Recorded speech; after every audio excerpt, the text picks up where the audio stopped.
क्या हमारे जो जिस्म है उसके अंदर जान नहीं रही, किसी चीज़ के अंदर काम करने का दिल नहीं करता, हम बहुत ज़्यादा थके थके महसूस करते हैं, या हमें जो है वो बॉडी के अंदर पेन्स हो रही हैं, तो ऐसा बिल्कुल भी नहीं है। ये सिर्फ और सिर्फ हमारी सोच के साथ लिंक होता है, और हम खुद अपने आप को जो है वो इस बात को यानी कि अपने ऊपर तारी कर लेते हैं, और हर वक्त इसके बारे में सोचना, फिर इसी के बारे में जो है वो सिम्टम्स तलाश करना कि शायद मुझे ये हो रहा है तो इसकी वजह भी यही है, ये हो रहा है तो इसकी वजह भी नाइटफॉल है। तो ऐसा कुछ भी नहीं होता। नाइटफॉल की वजह से जो है वीकनेस नहीं होती, और आमतौर पे जो पेरेंट्स होते हैं वो भी बच्चों को इसी तरह ट्रीट कर रहे होते हैं। जब उनके बच्चे थोड़े जवान होते हैं, उन्हें 2-4 दफ़ा नाइटफॉल हो जाए, तो पेरेंट्स भी कहना शुरू कर देते हैं जी कि ये बहुत ज़्यादा वीक हो गया है, डॉक्टर के पास जाना शुरू कर देते हैं। इस चीज़ की कतई कोई ज़रूरत नहीं होती सोचने की।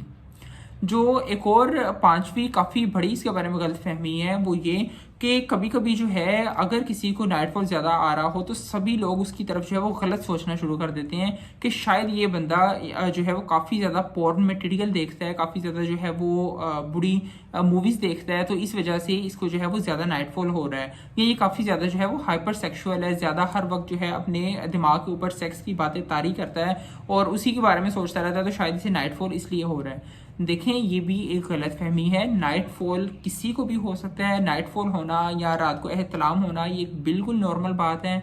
इसका बिल्कुल भी ताल्लुक जो है वो डायरेक्ट पॉर्न मूवीज़ देखने के साथ नहीं है, लेकिन हाँ, अगर आप हर वक्त सेक्स के बारे में सोचते हैं या इस तरह की आप कोई वीडियोस देखते हैं, तो फिर यकीनन आपके दिमाग पे इसका मनफी असरात देखने को मिलते हैं। उसकी वजह से ये कंडीशन ज़्यादा हो सकती है, लेकिन अगर कोई नहीं भी देखता तब भी उसे नाइटफॉल हो सकता है, ये बात याद रखिएगा। इसलिए किसी के बारे में भी नाइटफॉल होते हुए गलत सोचना, या अगर उसे मसला है तो उसको जो है वो उसके बारे में अपनी ही कोई राय कायम कर लेना, ये बिल्कुल बेबुनियाद है।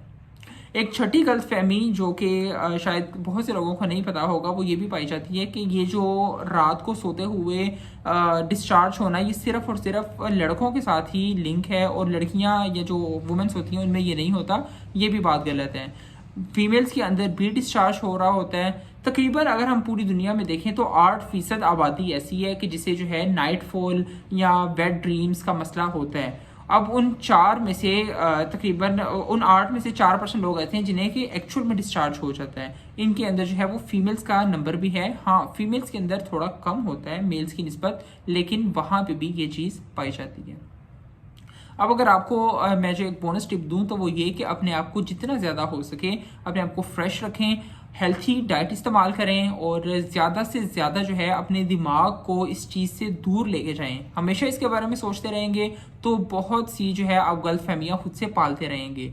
इस चीज़ से जितना हो सके वो सोचने से इज्तनाब करें। अपनी जो है वो लाइफ स्टाइल को बहुत ज़्यादा मेंटेन रखें। हमेशा जो है वो आउटडोर एक्टिविटीज़ की तरफ थोड़ा ज़्यादा ध्यान दें। क्रिएटिव माइंड, अपने दिमाग को थोड़ा सा और डायरेक्शंस के अंदर भी चलाने की कोशिश करें, और सुबह उठते हुए एक्सरसाइज करना आपको इस मसले से काफ़ी ज़्यादा छुटकारा दे सकता है। दुआ में याद रखिएगा। अल्लाह हाफिज़।